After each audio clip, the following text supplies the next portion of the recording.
Bienvenue dans ce deuxième épisode de Tendresse Express, un épisode en fait dans lequel on va faire en sorte de faire de la tendresse finalement un art de vivre au quotidien, sacraliser les moments tendres avec soi-même, avec les autres. On a vu dans le premier épisode comment on pouvait être tendre aussi par les mots, par le langage, par la voix aussi, adoucir sa voix. Là aujourd'hui on va voir un petit peu plus comment finalement mettre de la tendresse aussi dans ses gestes et même aller plus loin, aller dans les caresses qu'on peut donc se faire aussi à soi-même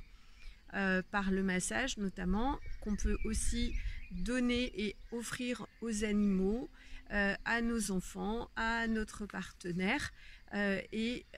prendre vraiment en intention, avoir en intention d'apporter quelque chose de tendre, quelque chose de doux, quelque chose de bienveillant, quelque chose de plaisant, quelque chose de plus lent, de plus conscient à l'autre, en commençant toujours par soi, hein, c'est toujours la règle. Donc l'idée c'est vraiment d'incorporer soit le massage, soit la proximité, l'intimité avec soi-même par la tendresse, parce que souvent on a fréquemment en fait les programmations d'aller dans notre mental, où on va se juger, on va se critiquer, on va penser en spirale, et ça va faire des boucles et des boucles et des boucles et on revient jamais dans son corps. Et en fait la tendresse, si vous focalisez sur la tendresse, c'est un moyen extraordinaire de revenir dans son corps, voilà, de s'apporter de la douceur. Vous pouvez aussi vous faire un massage des mains, un massage des pieds. En tant que enseignante, formatrice de massage et praticienne en massage, c'est pas moi qui vais vous dire le contraire. Le massage, c'est vraiment quelque chose qui permet de calmer les nerfs, de calmer son système nerveux, de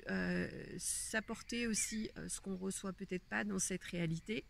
Et la réalité qui s'en vient va être de plus en plus virtuelle, de plus en plus digitale. Donc c'est hyper important finalement de rester connecté à soi, à son intériorité, à son intimité, à sa vulnérabilité, en se préservant et en s'apportant cette douceur, ce soutien, cette présence à soi-même quand on ne peut pas la recevoir de l'autre. Donc c'est vrai que j'insiste vraiment, et c'est pour ça que j'ai mis l'adjectif express, parce que la tendresse, c'est quelque chose qui demande un petit peu de temps, mais qui est aussi urgente finalement à recevoir et à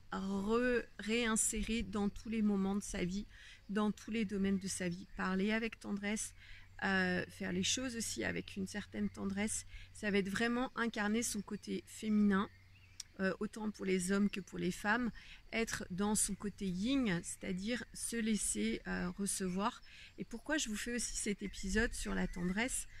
parce que là je suis vraiment dans un environnement qui m'invite à ralentir, à relâcher, avec beaucoup de nature, beaucoup d'animaux. J'ai des connexions quotidiennes avec des chevaux, avec des chats, avec voilà, il y a des oiseaux, et c'est vraiment purement magique, purement poétique. Si on a envie de rajouter la tendresse dans sa vie, ça permet aussi de romantiser sa vie, et plutôt que d'aller dans l'émotionnel ou dans le virtuel, ça permet de réincorporer quelque chose de très concret en fait dans son quotidien, de rajouter de la douceur, de rajouter de la joie, du bien-être, de la bienveillance, et aussi un petit peu d'insouciance.